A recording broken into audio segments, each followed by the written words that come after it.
Kejaksaan akan mengajukan kasasi terhadap vonis Pengadilan Negeri Surabaya yang membebaskan pelaku pembunuhan sekaligus anak mantan anggota DPR, Ronald Tanur.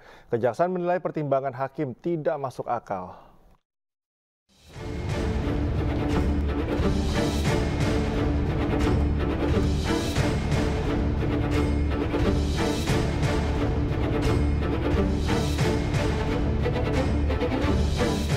Kejaksaan Negeri Surabaya akan mengajukan kasasi terhadap putusan Pengadilan Negeri Surabaya yang membebaskan pelaku pembunuhan Gregorius Ronald Tanur.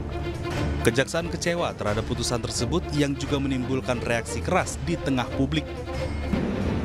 Sebelumnya, jaksa menuntut Ronald Tanur hukuman 12 tahun penjara karena dinilai terbukti menganiaya dan membunuh kekasihnya Dini Sera Afrianti. Yang menyatakan bahwa korban kematiannya karena ada luka di sana.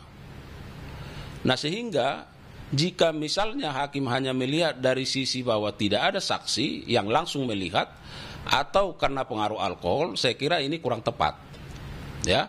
Nah, kemudian kalau kita lihat secara logika hukumnya dan fakta-fakta yang ada, bahwa pada saat kejadian ini kan antara korban dengan terdakwa itu berada pada waktu dan ruang yang sama. Kemudian ada fakta yang menyatakan percekcokan antara pelaku dan korban. Kemudian pelaku melakukan penamparan, ya, atau pemukulan terhadap korban. Nah, termasuk yang ditunjukkan oleh CCTV dan visum itu, ya. Nah, sehingga kalau kita lihat fakta-fakta ini, seharusnya hakim melihat ini harus lebih komprehensif.